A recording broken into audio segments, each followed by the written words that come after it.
الشیطان الرجیم بسم اللہ الرحمن الرحیم اللہ الذی خلق السماوات والارض وانزل من السماء ماء فاخرج به من الثمرات رزقا لكم وسخر لكم الفلك لتجري في البحر بأمره وسخر لكم الانہار۔ سورہ ابراہیم اور آیت نمبر 32۔ اللہ تعالیٰ نے اس مقام پہ ارشاد فرمایا ہے کہ اللہ تعالیٰ کی ذات کون ذات ہے۔ اللہ نے لفظ اللہ شروع پہ لائے اور لفظ اللہ اللہ کا ذاتی نام ہے، باقی یا رحمان یا رحیم یا ستار یا غفار جتنے بھی نام ہیں صفاتی نام ہیں، یہ لفظ اللہ اللہ کا ذاتی نام ہے۔ اور اللہ تعالیٰ نے اس کو پہلے ٹاپ پہ رکھا اللہ الذی، اللہ کون ہے، پھر آگے اللہ نے اس کی تشریح فرمائی اللہ الذی، اللہ پتہ کون ہے، اللہ وہ ذات ہے خلق السماوات والارض، جس مالک نے آسمانوں کو بنایا زمینوں کو بنایا، وہ اللہ ہے۔ وانزل من السماء ماء، پھر اس نے آسمان سے پانی کو اتارا، کس کو اتارا، پانی کو اتارا، بارش کو نازل کیا۔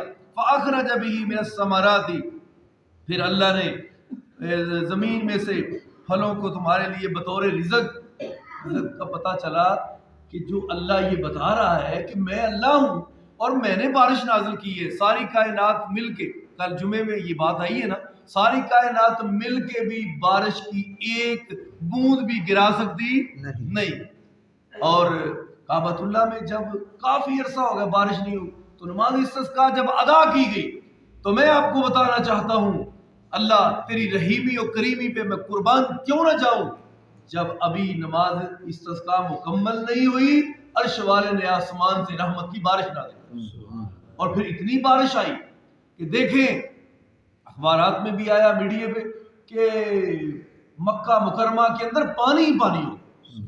اللہ کی رحمت ہے، لہٰذا پتہ یہ چلا وہ رب ہے، وہ اللہ ہے، وہی بارش نازل کرنے والا ہے۔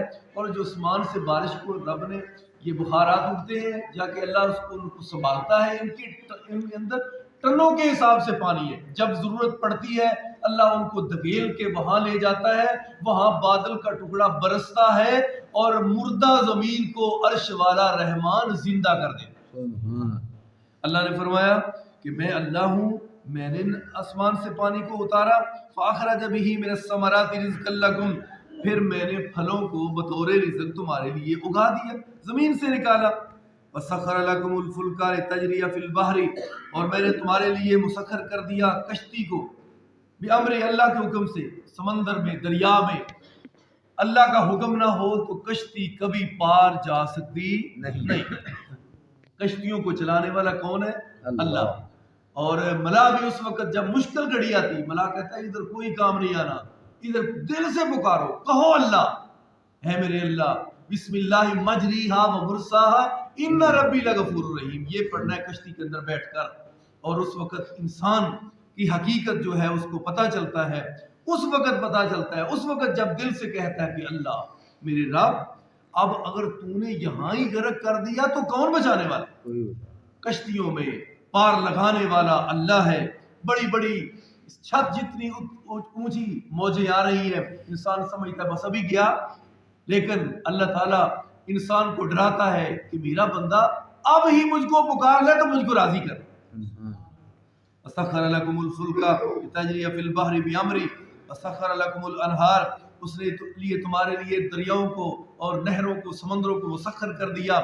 بڑے فائدے ہیں ان میں، دریاؤں سمندروں کے اندر اللہ تعالیٰ نے قیمتی جواہرات طاقتیں تمہارے لیے رکھ دی ہیں، وہاں سے سکے نکلتے ہیں، وہاں سے ہیرے بھی نکلتے ہیں، جواہرات نکلتے ہیں اور سونا چاندی نکلتا ہے، یہ سمندروں کی تہوں کے اندر رب نے تیرے لیے رکھا ہے۔ وہ اللہ ہے، وہی تو اسے کتنا پیار کرتا ہے۔ پھر سمندر اور دریا بیکار نہیں، پانی کی ضرورت ہوتی ہے، آگے چھوٹا سا نالا بنا کر وہاں سے پانی وہاں پہنچایا جاتا ہے، یہ اللہ کی رحمت ہی ہے نا، اور کیا ہے۔ اور پھر اللہ تعالیٰ اس کے ذریعے سے مردہ زمین کو دوبارہ زندہ کر دیتا ہے۔ اللہ تعالیٰ نے فرمایا یہ، اور پھر مال، اتنا وزنی مال بیڑوں کے اندر رکھ کر تو بندرگاہ، ایک بندرگاہ سے دوسری بندرگاہ پہنچایا جاتا ہے، اور اس کے ذریعے تاجر کروڑوں اربوں خربوں کے کام کر رہے ہیں سمندروں کے اندر۔ یہ کون رزق دے رہا ہے؟ اللہ۔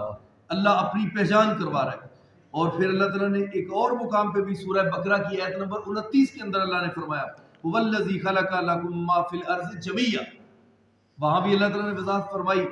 اللہ تعالیٰ نے فرمایا وَسَخَّرَ لَكُمُ الشَّمْسَ وَالْقَمَرَ، اللہ نے تمہارے لیے سورج کو اور چاند کو دائبین، جو ہمیشہ ہی چل رہے ہیں، جو ہمیشہ لگاتار ہی اپنا کام کر رہے ہیں۔ اور ایک بات اور میں کہہ دیتا ہوں، وہ یہ ہے، اور پہلے بھی میں نے کئی دفعہ کہی ہے، وہ یہ ہے جب سے چاند بنا ہے ایک دن بھی چاند نے یہ نہیں کہا کہ اللہ آج تو مجھے ریسٹ دے دے، آج تو مجھے ریسٹ دے دے، آج چلو آج میں نہیں جاتا۔ رب نے کہا چاند کو جب سے میں نے حکم لاگو کیا اس دن سے لے کے آج تک چاند نے ایک دن بھی میری نافرمانی نہیں کی، اور سورج کو لگاتار ہی ڈیوٹی کر رہا ہے، لگاتار ڈیوٹی کر رہا ہے، سورج بھی چاند بھی آج تک آپس میں ٹکرائے بھی نہیں، زمین سورج سے نہیں، سورج زمین سے نہیں، چاند سورج سے نہیں، سورج چاند سے نہیں، مریخ مشتری یہ سیارے اپنے اپنے مدار میں گردش کر رہے ہیں، زمین بھی گردش کر رہی ہے، یہ نہ سمجھنا زمین ادھر ہی ہے بس، ساری چیزیں اپنے اپنے مدار میں اپنے اپنے کام کر رہی ہیں۔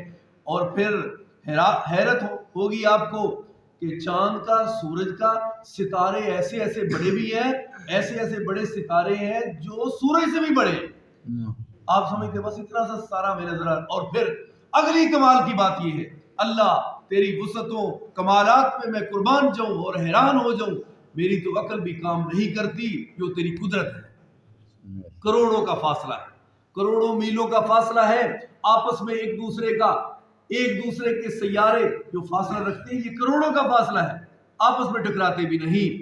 اللہ تعالیٰ کی وہ رحمت ہے جس نے سورج چاند کو بنایا، اس کی کرنوں کو ہم تک پہنچایا، اور آگے اس کے کمالات میں سے ایک کمال، چھوٹا بچہ پیدا ہو تو کہتے ہیں اس کو یرکان ہے، ڈاکٹر کہتا ہے جب صبح سورج کی ٹکی باہر آئے تو بچے کو سورج کے سامنے کرنا اللہ یرکان کو ختم کرنا۔ اس میں کوئی ایک فائدہ ہے، تیری گندم جو تو روٹی کھاتا ہے وہ کس سے پکتی ہے؟ وہ اس سورج کی کرنوں سے اللہ اس گندم کو پکا دیتا ہے، تیرے پھلوں کو، باغوں کو اللہ، اور پھر اتنی روشنی کھلی دیتا ہے۔ اللہ فرماتے ہیں میرے بندے پریشان نہ ہونا، صبح سے لے کے شام تک جتنا چاہتا ہے اپنا رزق جا کے تلاش کر لے، میں نے روشنی کو بڑا کھلا کر دیا۔ کبھی بل آیا نہیں، ایک بلب چلا لے، کل پرسوں بھی بات ہوئی تھی نا، ایک بلب چلا لے تو مہینے بعد اتنا بل آ جاتا ہے کہ ایک مزدور آدمی وہ بل ہی نہیں جمع کروا سکتا، وہ اتنا پریشان ہو جاتا ہے۔ اور کل پرسوں ہی حافظ آباد لائن کے اوپر ایک بندہ آیا، گھر کے حالات سے اتنا تنگ، اتنا پریشان کہ گھر میں انہوں نے کہا کہ فلاں ضرورت ہے یہ لے کے آؤ، تو اتنا پریشان ہوا، دکھ اور غم کی وجہ سے اور لاچار ہو۔ کرنا نہیں چاہیے، کرنا بڑا غلط ہے، خودکشی جو کرتا ہے وہ تو ہمیشہ کے لیے جہنم میں چلا گیا، کرنا نہیں چاہیے۔ لیکن کل پتہ چلا ہے کہ جو پرسوں حادثہ ہوا لائن پہ وہ اس لیے ہوا ہے کہ وہ بندہ گھر کے حالات سے پریشان بے قابو ہو کے اس نے وہ گاڑی کے نیچے آ اور اپنی زندگی کو ختم کر دیا۔ ایسا کام نہیں کرنا چاہیے، اللہ سے مانگو، اللہ کے حضور گڑ گڑاؤ، رزق بھی عطا وہی کرتا ہے، وہ اللہ جس نے ماں کے پیٹ کے اندر تیرا اتنا انتظام کیا، اتنے مہینے تجھے سب کچھ دیا، وہ باہر آ کر نہیں دے سکتا؟ وہ سب کچھ جس اللہ نے بغیر مانگے تمہیں ہاتھ بھی دیے، پیر بھی دیے، 2 آنکھیں بھی دی، اور زبان ذائقے چکھنے کے لیے دی، زبان بولنے کے لیے دی، 32 دان دیے، کچھ سیدھے ہیں، کچھ 3 نکروں والے، کچھ 4 نکروں والے، کچھ روٹی کو کاٹنے والے، کچھ روٹی کو چیرنے والے، کچھ روٹی کو بالکل باریک بنانے والے۔ اللہ میں تیری قدرت پہ قربان جاؤں۔ رب نے فرمایا میرے بندے کو کوئی ایسی پریشانی بیماری نہ آ جائے، میں نے سارا سسٹم ہی اس کے منہ کے اندر رکھ دیا۔ قیمہ بنانے والی مشین ہے تیرے منہ کے اندر، کون سی وہ بات ہے، کیوں نہیں شکری کرتا ہے اپنے رب؟ وہ اللہ ہے جو کام تیری آنت نہ کرے وہ کام تیرا دانت کرے۔ سبحان اللہ تعالیٰ وہ ہے رب۔ اللہ تعالیٰ کی کس احسان کو یاد کرے، کون سی نعمت، شکریہ ادا کرنا تو بڑی دور کی بات ہے۔ تم تو رحمان کی نعمتوں کو شمار بھی نہیں کر سکتے، گن بھی نہیں سکتے۔ آگے آیت ہی وہ آ گئی ہے، اللہ تعالیٰ نے فرمایا وَآتَاكُم مِّن كُلِّ مَا سَأَلْتُمُوهُ، میں نے وہ تم کو دے دیا جو تم نے مجھ سے مانگا، جو تم نے مجھ سے مانگا وہ میں نے تمہیں دے دیا۔ اور تفاسیر میں پڑھا ہے کہ انسان نے جو اللہ سے نہیں مانگا، رب نے فرمایا میرے بندے تو اتنا طاقت نہیں رکھتا، اتنی شعور، اتنا عقل نہیں رکھتا، تجھے پتہ ہی نہیں کہ میں نے کیا کیا مانگنا ہے۔ جا میرے بندے، جو تیرے لیے چاہیے تھا، بے شمار ایسی نعمتیں ہیں جو تجھے پتہ نہیں، میں نے وہ ساری بغیر مانگی تمہیں عطا کر۔ اور ایسے ایسے وٹامن، ایسے ایسے قیمتی چیزیں انسان کو پتہ نہیں۔ اللہ فرماتے ہیں کوئی بات نہیں، جو تو لقمہ کھائے گا نا وہ وٹامن تیرے لقمے کے اندر ہی رکھ دی، تیرے جسم میں جائیں گے، تیری آنکھ کو طاقت ملے گی، دماغ کو طاقت ملے گی، اعصاب کو طاقت ملے گی، اور تیرے وجود کو، تیرے جناب ہارٹ کو، یہ سارا کچھ سماعت کو، یہ سب کچھ عطا کرنے والا، بنانے والا، حفاظت کرنے والا، رزق جسم کے اندر اور اس کی جناب خوراک کو بطور دوائی، سب سے بڑا حکیم اور ڈاکٹر اللہ حکیم ہے نا، وہ سب کچھ کر رہا ہے انسان کے لیے۔ پھر بھی تو اس رب کے سامنے نہ جھکے تو تیری بد نصیبی ہے، تیری بد قسمتی ہے۔ دعا کرو اللہ ہم کو 5 وقت کا پکا نمازی بنائے، ہم اللہ کے حضور آئیں، گڑ گڑائیں، دعائیں مانگیں، اللہ کے حضور 2 نفل پڑھیں، دعائیں کریں، تسبیحات پڑھیں، 5 وقت کی باجماعت نماز ادا کریں، یہی تو کام ہے کرنے والا۔ ورنہ کوئی پتہ نہیں کہ اس دنیا سے ہم نے آج ہی چلے جانا ہے، کل چلے جانا ہے، پرسوں، کوئی زندگی کا علم ہے؟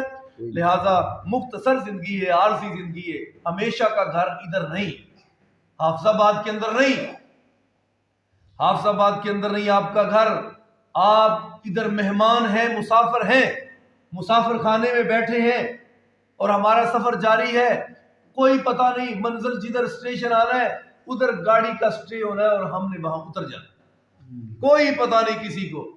یہ مسافر خانہ ہے، اے مسافر کچھ تو سوچ، کچھ تو غور کر، سفر تو لمبا ہے، تیاری کیا ہے، سفر تو لمبا ہے، تیرے پاس خرچہ کیا ہے، کچھ تو خرچہ تیار کر لے۔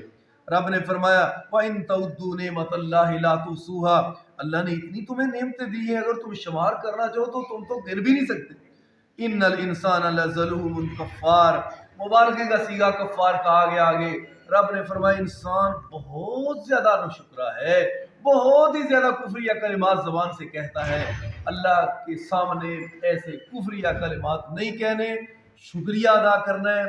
کل جمعے میں نے بتایا کافی ساری چیزیں وہ جمعے والی جو ہے نا وہ درس میں وہ ملتی جلتی کافی ساری آ گئی۔ کل تھا موضوع رازق کون ہے، رزق کس طرح کمانا چاہیے، حلال یا حرام، اور رزق کس طرح اللہ دیتا ہے، کس کو دیتا ہے اور کیسے پہنچاتا ہے، یہ تھا موضوع۔ اور وہ رازق تم سے اتنا پیار کرتا ہے، اگر تم شمار کرو تو نہیں کر سکتے۔ وہ کل والی بات قیمتی وہ یہ تھی کہ جب کوئی پریشانی آئے بندہ اس پریشانی کو دوسروں کے سامنے شیئر کرتا ہے، بھئی بڑے حالات تنگ، بڑی پریشانی، فلاں میرے پاس تو کچھ بھی نہیں، تو اللہ تعالیٰ اس کی پھر پریشانی کو دور نہیں کرتا۔ جب اپنی پریشانیوں کو کبھی کسی کے پاس بیان نہیں کرتا، بیان اس کے سامنے کرتا ہے جو عرش والا رب ہے۔ جب اللہ کے سامنے اپنے رازوں کی باتوں کو کرتا ہے، عرش والے رب نے کہا میرے بندے یہ تیری اور میری بات تھی، یہ میری ذمہ داری ہے تیری ضرورتوں کو پوری کرنا، تو نے مجھے کہہ دیا، جا میرے بندے میں نے تیری سن بھی لی اور قبول بھی کر۔ لہذا جو بندہ پریشانیوں کو، دکھوں، تکلیفوں، ازمائشوں کو رب کے سامنے اللہ کی عدالت میں پیش کرتا ہے، رحمان سنتا بھی ہے، خوش بھی ہوتا ہے اور اس کی ضرورتوں کو پورا بھی کرتا ہے۔ لہذا اس لیے پریشانیوں کو رب کے سامنے بیان کرنا ہے، مخلوق تو دے نہیں سکتی، مخلوق تو محتاج ہے، اس کے سامنے بیان کرو جو کسی کا محتاج ہی نہیں۔ اللہ تعالی ہم سب کو عمل کی توفیق عطا فرمائے۔ آخر دعوانا ان الحمدللہ رب العالمین۔